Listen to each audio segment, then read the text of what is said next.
हरे कृष्णा। तो आज हम फिर से डिस्कशन करते हैं वॉर क्राइम्स के बारे में। जैसे बहुत लोग कह रहे थे कि वॉर जो हो रही है चाइना और ताइवान में, रशिया यूक्रेन में, इंडिया पाकिस्तान में और अदर बहुत सारी कंट्रीज़ में हो रही है। आप गूगल करेंगे तो आपको बहुत सारी चीज़ें मिल जाएंगी। और जो है इनके बीच ही नहीं, देश के अंदर भी जो है स्टेट्स भी थोड़ा कभी कभी लड़ लेते हैं। पॉलिटिकल पार्टीज में फाइट हो रही है ना। और समाज में फाइट हो रही है ना। ऑफिस में कंपटीशन हो रहा है। हर चीज़ जो है, हर टेररिस्ट आ रहे हैं, उनको कुछ चाहिए ना, हमसे हमारा ख़त्म, हमसे कुछ छीनना चाहते हैं वो, या हमें दबाना चाहते हैं, जो भी है। मतलब ये जो वॉर है वो कभी, मतलब कभी लंबे समय से रुक नहीं, तो कंटिन्यूस चली जा रही है। तो ये वॉर जो है ना, एक्चुअली आप देखेंगे हिस्ट्री में अगर हम जाएंगे ना, तो शास्त्रों से अगर हिस्ट्री उठाएंगे ना, तो ये वॉर जो है ये सृष्टि की शुरुआत से ही चली आ रही है। सृष्टि की शुरुआत में देवासुर संग्राम हुआ है ना। सतयुग में हिरण्यकश्यप, हिरण्याक्ष, बड़े बड़े राक्षस पूरी पृथ्वी पे अपना राज्य जमाना चाहते थे। कई हजारों लोगों, करोड़ों लोगों को मारा उन्होंने, और जो अपना राज्य स्थापित किया था, भगवान है उसका वध किया है ना। भगवान श्री रामचंद्र जी आए, उन्होंने रावण को मारा। उस समय रावण ने तहलका मचा रखा था पूरे संसार में, है ना। बड़े बड़े गुंडे थे रावण और ये हिरण्याकश्यप, हिरण्य। आजकल के तो कुछ भी नहीं, ये तो पूरे यूनिवर्स में तबाही मचा के रखते थे, है ना। और उसके बाद जो है कंस जैसे बड़े राजा हुए, उन्होंने जो है बहुत लड़ाई लड़ी, बहुत लोगों को मारा, बहुत राजाओं को हराया, कर वसूल किया, उनकी स्त्रियों को उठा के ले जाते थे, उनके जो राजकुमारियों को उठा के ले जाते थे। सब राजाओं ने ऐसा किया, और अभी भी हो रहा है। आप देखिए बांग्लादेश में क्या हो रहा है, आप जानते ही है ना। हिंदुओं की जो है बहू बेटियां उठा के लेके जा रहे हैं, और ये सब ये अनादिकाल से होता आ रहा है, आज से नहीं हो रहा है। तो एक्चुअली ये क्यों हो रहा है यार, ये कभी रुकता क्यों नहीं है, और ये रुकेगा भी नहीं। ये कभी रुकेगा नहीं, लड़ाई कभी रुकेगी नहीं। क्यों नहीं रुकेगी, इसका कारण शास्त्र बताते हैं। शास्त्र बताते हैं कि जीव जो है ना वो महत्वाकांक्षी है। जीव की महत्वाकांक्षा है। क्या महत्वाकांक्षा है? बड़ा बनने की इच्छा, भोगने की इच्छा, है ना, ज़्यादा संग्रह करने की इच्छा, है ना, ज़्यादा महान बनने की इच्छा, सम्मान पाने की इच्छा, ज़्यादा से ज़्यादा ईर्ष्या रहती है दूसरे से कि उससे वो कितना बड़ा, इतना बड़ा क्यों हो गया, मैं क्यों नहीं हुआ, उससे बड़ा बनना है मुझे। ये महत्वाकांक्षाएं हैं जीव की, जो कभी ख़त्म नहीं होती। इच्छाएं हैं, मुझे ये करना है, मुझे वो करना है, मुझे बड़ा बनना है।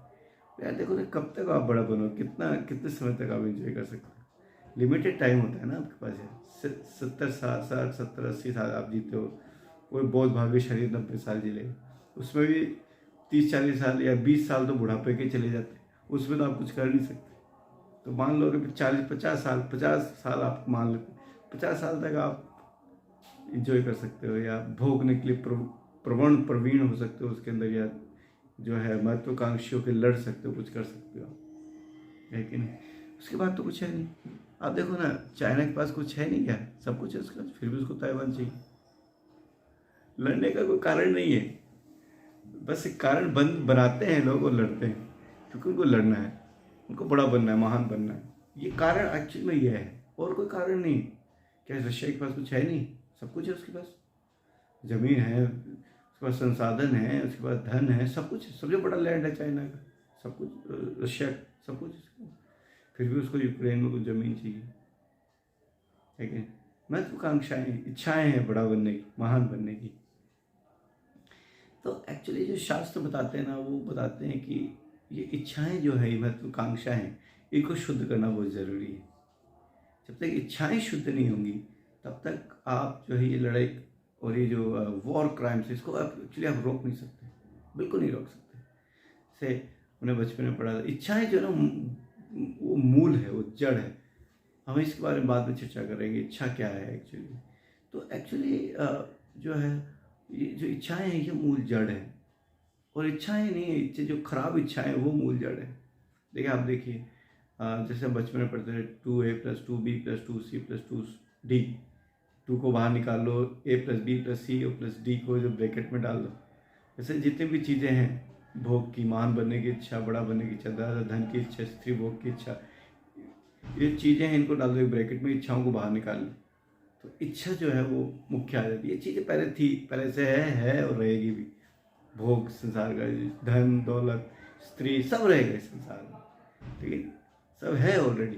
ये जो मेन चीज़ है ना, ये जो इच्छाएं हैं, ये बहुत पावरफुल चीज़ है यार, बहुत पावरफुल चीज़ है।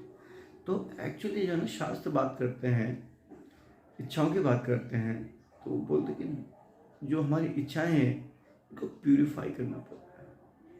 प्यूरिफिकेशन ऑफ डिज़ायर, या दो चीज़ हो गई, एक तो purification of desire and unpurified desire. Purified desire, unpurified desire. जो अनप्यूरिफाइड डिज़ायर है यार, जो वो एक्चुअली आती है इग्नोरेंस से। और इग्नोरेंस का मतलब ये है कि हम अपने आप को शरीर समझ लेते हैं, यह है इग्नोरेंस। शास्त्र बताते हैं, प्रभुपाद जी जिसको उनके संस्थापक आचार्य हैं, वो बोला करते थे कि first you have to purify your desire, you have to purify your designation. Designation is like people say, I am Indian, I am American, I am African, I am this, I am that, I am English, I'm father, I'm mother, I am businessman, I'm a serviceman, I'm a government servant, I'm a professional. तो actually ये desires हैं, ये sorry designation है, लेकिन ये body पे bodily designation है। जब आप अपने आप को शरीर मान के उस चीज़ से आप आइडेंटिफाई कर रहे हो, तो ये जो डेजिग्नेशन है, बोलते हैं ये डेजिग्नेशन को प्यूरिफाई करना पड़ेगा, नहीं तो ये वॉर क्राइम रुकेगी नहीं। ईशावास्यम इदम सर्वम यत्किंचयाम जगत, आम जगत, भगवान कह रहे हैं कि सारा संसार मेरा है यार, इज कंट्रोल्ड बाय मी, पूरा संसार मेरे द्वारा कंट्रोल किया जाता है। और जो जिस जीव को जितना चाहिए था उसके हिसाब से मैंने उसको दे रखा है, उसका कोटा मैंने निर्धारित कर रखा है। वो कोटा से अगर वो बाहर जाता है, भोग करने की इच्छा करता है, वो इच्छा कब करेगा? जब वो इग्नोरेंस में होगा, तभी तो करेगा, है ना। तो उसको पता है कि मैं शरीर नहीं हूँ, शरीर में जो हूँ शरीर के अंदर वो भी कुछ समय के लिए ही हूँ, तो वो इतनी इच्छा नहीं करेगा भोगने। तो ये जो इच्छाएं हैं एंजॉय करने की, भोगने की, इसको प्यूरिफाई करना पड़ेगा। इसका प्यूरिफिकेशन बहुत जरूरी है, समझ रहे बात। प्यूरिफिकेशन का मतलब होता है टू कम इन नॉलेज, ज्ञान में आना कि मैं ये शरीर नहीं, अहम ब्रह्मा अस्मि, ये वैदिक मंत्र है, अहम ब्रह्मा अस्मि, मैं शरीर नहीं, मैं आत्मा हूँ। जब हम ये समझेंगे कि हम ये शरीर नहीं, हम आत्मा है, तो शरीर से रिलेटेड जो महत्वाकांक्षाएं हैं वो एक्चुअली हमें लगने लगेगी फीकी, लगने लगेगी। क्या लगने लगेगी? फीकी। हमें लगने लगेगी यार ये क्या है, शरीर तो खत्म हो जाएगा, तो हम क्यों इसको भोगने की इच्छा करें? क्यों ना हम वो हायर गोल को पकड़े, जाने कि हम कौन है, भगवान कौन है, भगवान का हमारा संबंध क्या है। जब हम ये जानेंगे अहम ब्रह्मास्मि, मतलब जो सेंटर पॉइंट, जो गोल पॉइंट जो है वो हायर होगा, भगवान को जानना, भगवान को प्रसन्न करना, तब जाके जो है हमारी जो इच्छाएं हैं, जो भोगने की जो महत्वाकांक्षाएं हैं वो खत्म होंगी। जो शास्त्रों के नियमों का पालन करेंगे उसको इच्छा को शुद्ध करने के लिए, तब जाके वो महत्वाकांक्षाएं खत्म होंगी भोगने की, और तब जाके वॉर क्राइम्स रुकेंगे। नहीं तो ये संभव नहीं है, असंभव है ही नहीं, रुक ही नहीं सकता। वॉर क्राइम नहीं खत्म होंगे, चाइना ये लड़ते रहेंगे और ये कभी खत्म नहीं होंगे, वो बहुत गहराई तक जाते रहेंगे और एक दूसरे को मार के मर जाएंगे। ये लोग खुद भी मर जाएंगे, दूसरे को भी मार देंगे। तो अल्टीमेटली जब हमारा गोल हायर होगा, भगवान को प्राप्त करना, भगवान को समझना, अपने आप को समझना, अपना और भगवान का संबंध जानना, प्रकृति के साथ मेरा क्या संबंध, इसको जानना, जब इस गोल की तरफ आप आगे बढ़ेंगे ना, तब जाके आपके हृदय में एक संतुष्टि का जन्म होगा, एक सेंस ऑफ हैप्पीनेस आएगा। एक्चुअली हम शरीर नहीं, हम आत्मा है, भगवान का अंश। ये शास्त्र बता रहे हैं, ये शास्त्र को ना पढ़ना चाहिए। हमारे जो बड़े बुजुर्ग हैं ना, ये जो लिख के गए हैं, भगवान ने जो बताया है हमें, या हमारे जो आचार्य लोग हैं ना, वो ऐसे ही लिख के नहीं चले गए, तपस्वी थे यार वो लोग। मन पे, इंद्रियों पे उनका कंट्रोल था, वो कभी लड़े नहीं। क्या रूप गोस्वामी किसी से लड़े नहीं, सनातन गोस्वामी किसी से लड़े नहीं, कोई किसी से लड़ा नहीं। भक्त देखो किसी से लड़ता नहीं, वो नहीं लड़ता है कि जो, और जो साधु है, जो हायर गोल की तरफ, वो किसी से लड़ता नहीं है। तो जो प्यूरिफिकेशन है ना, वो शास्त्र को पढ़ने से आएगा, शास्त्र में जो विधि है उसका पालन करने से आएगा।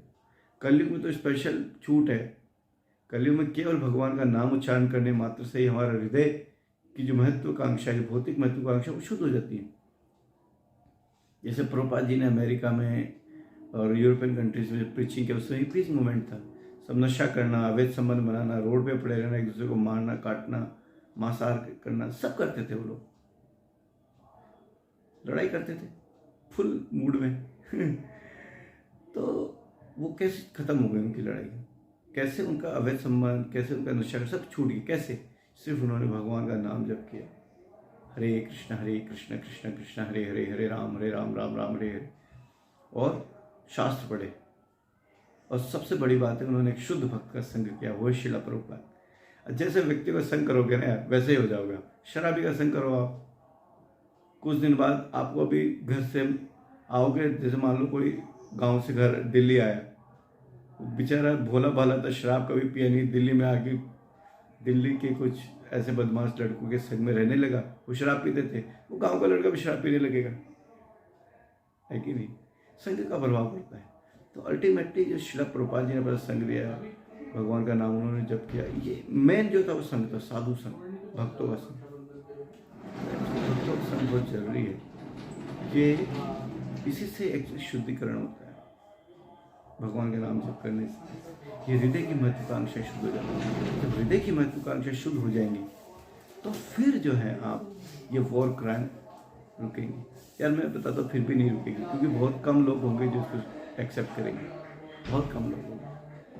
तो मेरी तो यही आपसे प्रार्थना है कि आप भगवान का नाम जप कीजिए, साधुओं का संग कीजिए, भगवत भागवतम पढ़िए, और अपने जीवन को आनंद में जिए और सेंस ऑफ हैप्पीनेस के साथ जिए, ब्लिस में जिए और खुश रहें। और अंत समय में जो है अपना जो परम गोल है, जो परम आपका गंतव्य है, जो हायर गोल है, हायर डेस्टिनी, उसको प्राप्त कीजिए। Hare Krishna. Thank you very much.